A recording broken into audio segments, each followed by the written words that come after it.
Today's lesson is going to teach you how to find the domain and the range of a function. First, we're going to go over the key vocabulary related to this objective. We need to know what a relation is. A relation in math is a pairing of input values with output values.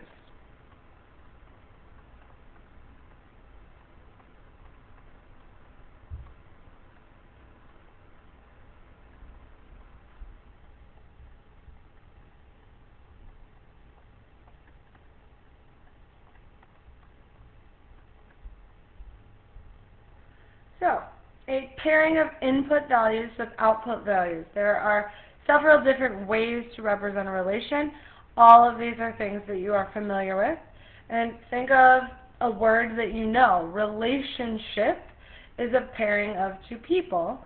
So in math, a relationship is just pairing an input with an output. And then we have two fancy words, domain and range. The domain is the math word for input values, and we also think in terms of x's and y's, and your domain is your x's, all of the things that you plug into an equation is domain values, or what you're inputting into the equation, and then the range are your outputs, or your output values. And it's what we get out when we plug the x's in, and those are our y's. A really good way of understanding the domain and the range is by thinking of it like a machine. So here we have a function machine.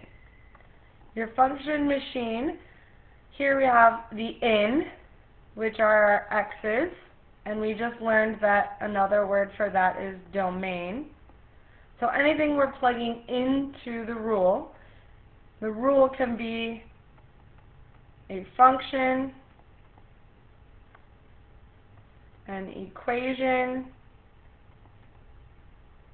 and the rule is usually where we are doing math. So we plug in a domain, we do math, and we get an answer, which is usually a y equals. We also see this as sometimes f of x equals. What we plug in for x comes out, and we just learned that this is called the range. So hopefully that makes a little bit more sense. Your domain is what you plug in, your range is what you get out, your inputs and your outputs. So here's an example, example number 1. A normal substitution problem. We have y equals 2x plus 3. That's what they're calling the rule, or the equation, or the function. We are going to be substituting 4 in for x, and just doing the math, we get y is equal to 2 times 4 plus 3. Using our GEMDAS, we know that multiplication is going to go before our addition, so 2 times 4 is 8 plus 3, and we simplify, and what do we get out? Y equals our 11. So in a basic substitution problem, you've already been using these ideas of the domain, the range, and the rule, or our function. So here, our domain would be 4, and our range is 11. So that's the most basic example of domain and range in a substitution problem, which we're all really familiar with. So now let's move on to identifying domain and ranges in different relations. So the ways that we can represent a relation are all here. We have ordered pairs, tables, graphs, or a mapping diagram. Ordered pair, table, and graph all should be things that are familiar to us. A mapping diagram is something new, and we're going to quickly discuss that today. So here we have a set of ordered pairs. Given a set of ordered pairs, you should be able to identify the domain and range. We're going to represent domain with a D and range with an R. Again, the domains are the inputs, or we can also think of it as the x's because we plug in x's. The range is the output, or we can think of it as the y's because it's what we get out. So using ordered pairs, we know that every ordered pair has an x and a y. So therefore, the domain are going to be all the numbers represented in the x spot of these ordered pairs. So I have a -2. I also have another -2. I have a 0. And I have a 3. Now, if we were listing these things, we wouldn't need to repeat the -2. As long as it's written once in the domain, that's enough. But if you repeat it, there's not really any problem. Your range are going to be all the y's, or the outputs of the relation. So we can have a 2, a 2, a 1, or a 1. And here we have the domain and the range using the relation shown as an ordered pair. Now, using these same ordered pairs, we can show these relations in a table. Again, we can show our x's, we can show our y's, which would also be our domain and our range, our input or our output. So we can list -2, 2. We plugged in -2, we got out a 2. Again, we have the exact same ordered pair, 0, 1, and 3, 1. And in the exact same way, you should be able to say, well, I know that the domain is all of the x's, and you'll get the same list where my range is all of the y's. And again, you get the same list. So it really doesn't matter how the relation is represented. You should be able to get the same answer. The other way that we said we could identify these were if we had a graph. So if these were plotted, -2, +2, this point here, 0, 1, or 3, 1. Using all of these points, I should be able to, again, get the domain and range. It would probably be easier to write the ordered pairs out first and then identify the domain and the range.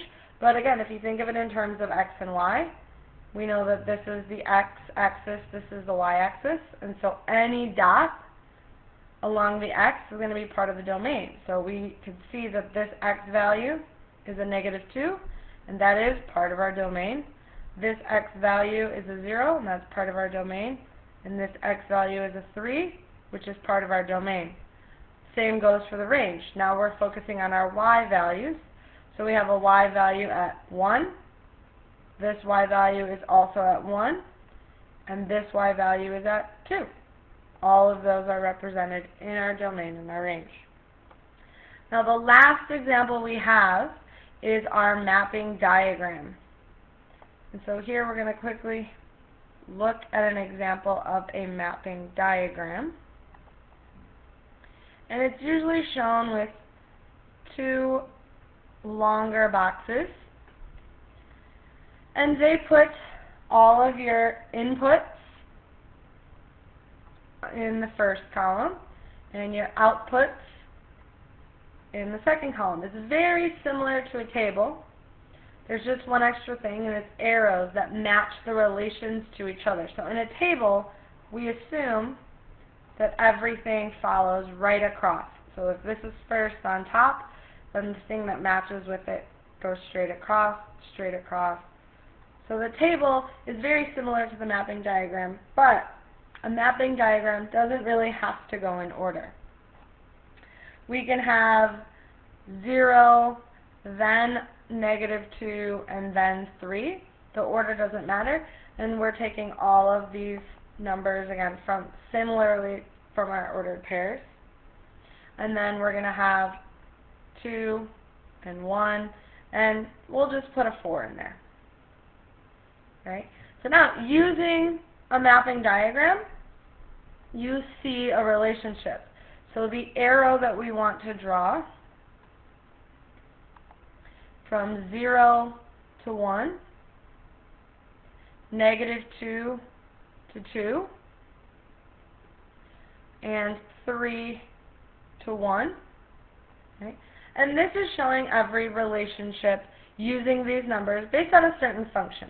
And again, this is called a mapping diagram.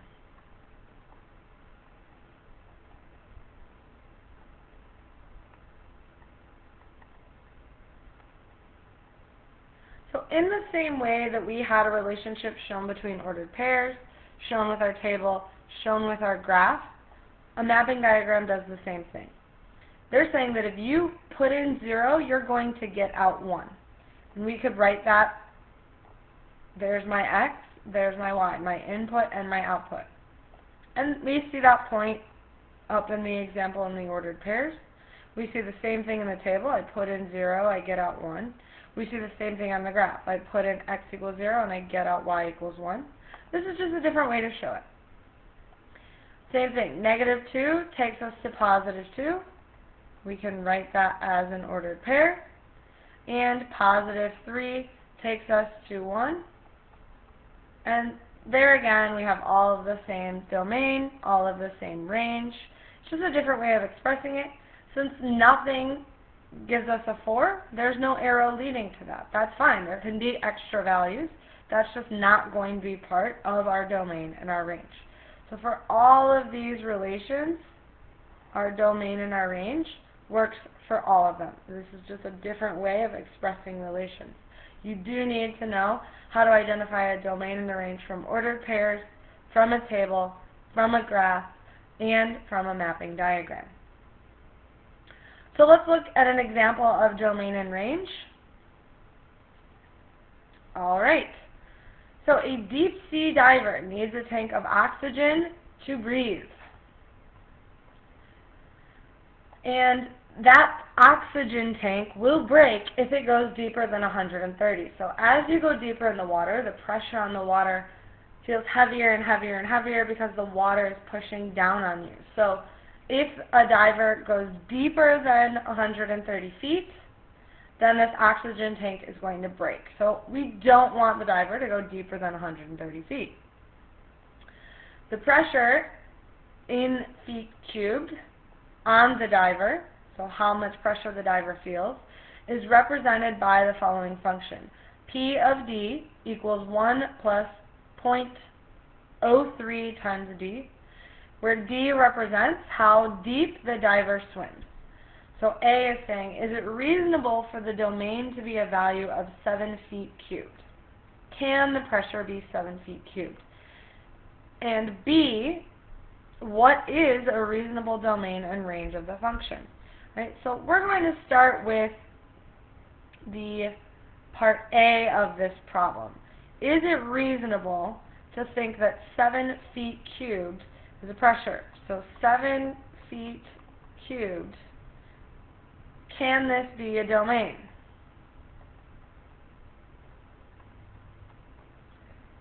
Alright, so is this possible to be a domain? Well, we know that we're using P of D equals 1 plus 0.03D. Now, in our definitions, we were talking about domain and range in terms of x and y.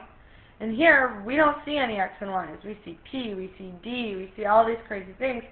So again, we need to go back to the true definition where a domain is an input. So in this case, my variable that I'm going to be inputting into the equation is D. So my domain is going to be in terms of D, which means my range or my output, what I'm going to get out, is going to be P, the pressure. So is it reasonable to think that my domain is 7 feet cubed?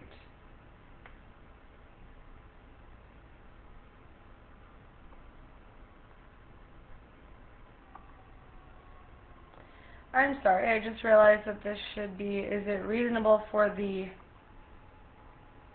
range to be a value of 7 feet cubed. There we go. Alright, so is it reasonable for the range to be 7 feet cubed? So can this be 7 feet? Well, let's see. If we substitute the 7, our range, for P, what happens when we solve for D? Well, first we need to remove the 1. 7 minus 1 is 6. And we have 0.03D. We divide by 0.03.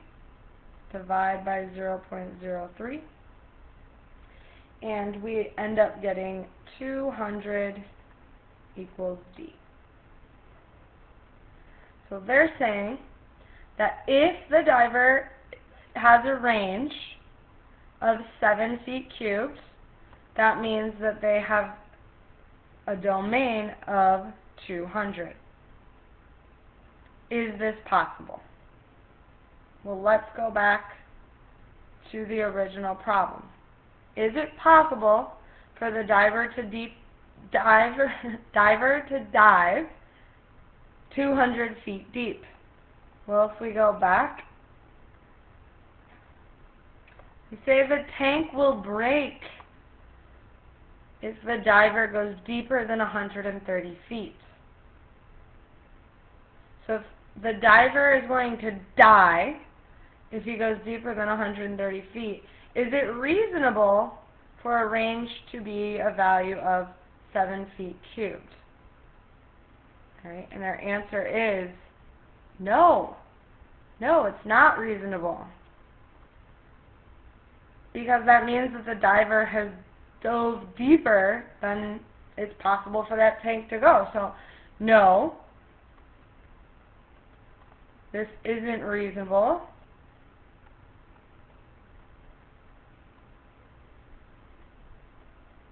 Because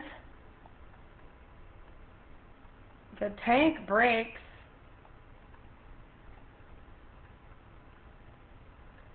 at 130 feet, so the diver would be dead.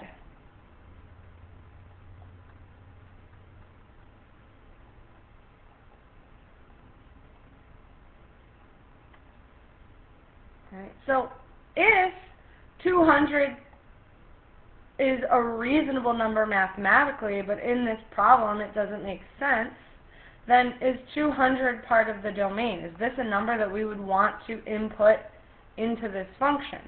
No, we don't want to pick a number where the diver is going to be dead, because we know he's going to be dead if he goes past 180 feet, or 130 feet. So going back to answer part B, what is the domain and range of the function? Right? And this is where it gets a little tricky.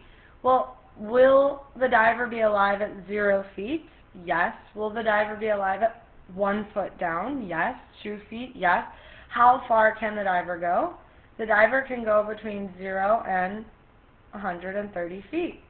And then the pressure becomes too strong, and at 130 feet, the tank breaks, the diver can't breathe, and he dies. So how do we write this mathematically? Right? Well, since domain was being represented in terms of how deep the diver was going, or the depth of the diver, we want to use the variable d. So the diver's depth has to be less than 130 feet. We don't want to make it equal to 130 feet because, again, the tank will break at 130 feet. 129, it'll be okay. And it can go all the way to 0. So this is our domain, which is a compound inequality. So then how do we find the range? Well, we have to do a little math. Going back to our work, we know that we have to use P of D equal to 1 plus 0.03D. Right? And D can be between 0, and we just said 129. Pen is not working.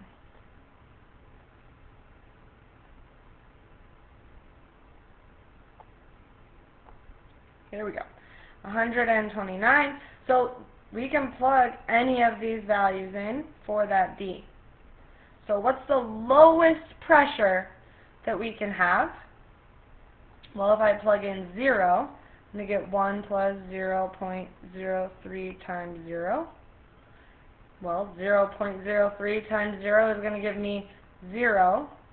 So the lowest amount of pressure I can have, P of 0, is equal to 1. And then what's the largest amount of pressure I can have? Well, I'm going to plug in 129 equal to 1 plus 0.03. Alright, technical difficulties. 129, and we have to do the math on this one because it doesn't have a nice easy 0. So we have 0.03 times 129, which gives us 3.87. Add the 1 to it, and we get 4.87, which is the highest pressure that we can possibly have given this situation. Now, mathematically, could we plug in numbers greater than 129? Yes, but using the situation of the diver, we know that it has to stay less than 130. So our domain can be from 0 to 130. Our range is going to be from 1, and range was represented in terms of P, and it can be 4.87. And can this number be included? Yes, the pressure can be 4.87, but as soon as it goes higher, then the tank breaks, and we know that that only happens when the diver goes deeper than 129. So here's our domain, and here is our range. Make sure you are marking any questions that you have in your notes so that they can be discussed in class tomorrow.